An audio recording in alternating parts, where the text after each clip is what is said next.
নমস্কার। আজকে বলবো সংখ্যাতত্ত্ব নিয়ে। সংখ্যাতত্ত্ব বা নিউরোলজি।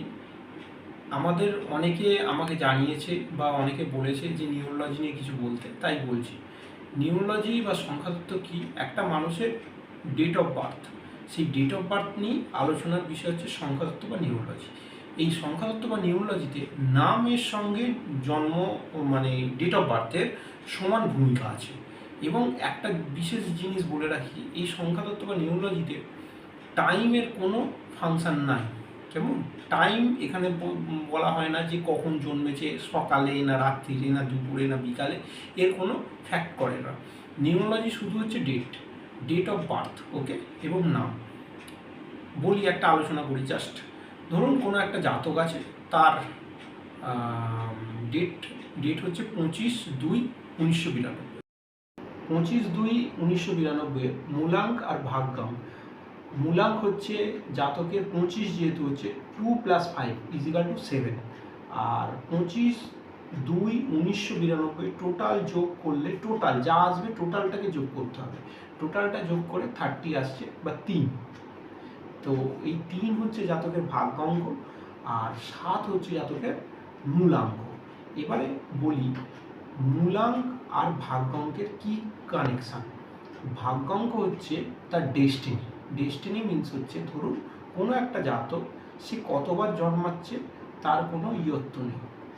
ঠিক সেরকম ধরুন তার বিগত জন্মের কর্মফল সে তো জানে না, সে কি করেছে না করেছে কেউ তো জানে না। তার অনেকে বলে, দেখবেন ভাগ্যের মারে দোষী হচ্ছে, কপাল খারাপ না কি বলে না, এটা তো চলিত বাক্য, কপাল খারাপ, বাইরে ভাগ্যের খারাপ। তো এটা কিভাবে হয়? নিউরোলজিতে বা জ্যোতিষশাস্ত্রে, অঙ্কশাস্ত্রে কি বলছে, সেখানে বলা হচ্ছে এই যে ভাগ্যাঙ্ক নামের যে যেরকম এই একটা যে এটা হচ্ছে, সেটা নিয়ে উদাহরণ দিই। যেরকম 3 হচ্ছে জাতকের ভাগ্যাঙ্ক। ভাগ্যাঙ্ক যখন 3 হয়, 3 হচ্ছে জুপিটার, মানে বিগত জন্মের কর্মফল হচ্ছে জুপিটার এই জাতককে প্রেরিত করছে, যার ফলে মূলাঙ্ক এই জাতককে, মানে নাও দ্য মোমেন্টে, এই সময়ে, নাও দ্য মোমেন্টে বা এই জন্মে কোন গ্রহের বলবত্ব বেশি থাকবে জাতকের জীবনে, সেটা হচ্ছে 7। 7 মানে হচ্ছে কেতু। আমাদের ভারতীয় জ্যোতিষ সংস্থায় বলা হচ্ছে 7 সংখ্যা মানে কেতু। আবার বাইরেকার দেশে বলা হয় 7 নামে নেপচুনকেও ধরা হয়। কেমন? আবার বলা হয় 7 মানে নেগেটিভ চন্দ্র, ওকে। এবং বলা হচ্ছে এখানে যে 3 হচ্ছে ভাগ্যাঙ্ক, 3 মানে জুপিটার। এই যে ধরুন কোনো জাতক যদি তার বিগত পাস্ট লাইফ, সেই পাস্ট লাইফকে নির্দেশ করছে জুপিটার, আর প্রেজেন্ট বা ফিউচারটাকে ডিপেন্ডেবল করবে এই কেতু বা 7 সংখ্যার মালিক। এই 7 আর 3-এর মেলবন্ধন, মানে এক একটা সংখ্যার যদি পারস্পরিক বন্ধু হয়, তাহলে কিন্তু জাতক বা জাতিকার জীবন, যার যা ভাগ্যাঙ্ক বা মূলাঙ্ক হবে, তার সঙ্গে তার কানেক্টিভিটি বা বন্ধুত্ব যদি সম্পর্ক থাকে, তাহলে কিন্তু জাতকের জীবন বা জাতিকার জীবন সর্বদাই আনন্দ বা খুশি বা জীবনে তার সাকসেস লাইফটা বড্ড বেশি থাকবে। যদি কখনো ভাগ্যাঙ্ক আর মূলাঙ্ক একে অপরের বিকর্ষণীয় হয়ে যায়, তাহলেই জাতকের প্রতি পদে পদে বাধা এবং উন্নতি পেলেও জাতককে নানা বিড়ম্বনায় জ্বলতে হয়। যেমন একে অপরের আকর্ষণীয় সংখ্যা, যেরকম ধরুন এই 7 সংখ্যাকে আমি বলি, 7 সংখ্যার আকর্ষণীয় সংখ্যা হচ্ছে 2 এবং 6। 2 হচ্ছে 7-এর আকর্ষণীয় সংখ্যা, আর 3-এর আকর্ষণীয় সংখ্যায় যেরকম আছে 7 আছে, যার ফলে 7-এর আকর্ষণীয় 3 নেই, কিন্তু 3-এর আকর্ষণীয় 7 আছে, যার ফলে জাতকের মানে কানেক্টিভিটি বন্ধুত্বপূর্ণ দেখা যাচ্ছে। তাহলে সেক্ষেত্রে কী হবে? বন্ধুত্বপূর্ণ যখনই হবে, তখন লাইফ কিন্তু মানে অনেকটা স্মুথলি গতিতে থাকবে।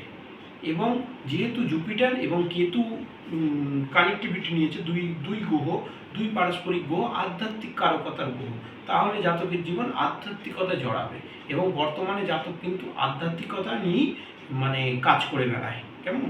এগুলো বিশেষ বিশেষ ক্ষেত্রে দেখা গেছে মূলাঙ্ক নামাঙ্ক প্রচণ্ডভাবে কার্যকরী। এর সঙ্গে নামাঙ্করও কাজ আছে।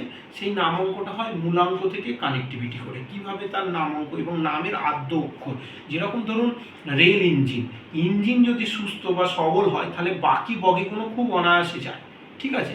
এবারে ইঞ্জিনে যদি গোলযোগ থাকে, তাহলে কিন্তু মানে গাড়ি বেশি দূর যেতে পারে না। ঠিক সেরকম নাম, নাম হচ্ছে যে জাতকের এমনই, নামে কিন্তু নামের যে প্রথম অক্ষর বা আদ্যক্ষর, সেই নামে হচ্ছে জাতকের এই মূলাঙ্ক আর ভাগ্যাঙ্কিক কানেক্টিভিটি আছে। সেই নাম যদি জাতকের ঠিকঠাক করে করা যায়, সেই যদি কোনো বাচ্চা বা জাতক বা জাতিকার তাদের বাড়ির যদি কোনো বাচ্চা হয়, তাহলে কিন্তু তার জীবন খুব ছোট থেকেই খুব ভালো যাবে, এটুকুনি আমি বলতে পারবো। স্বাস্থ্য কখনো ভুল হয় না।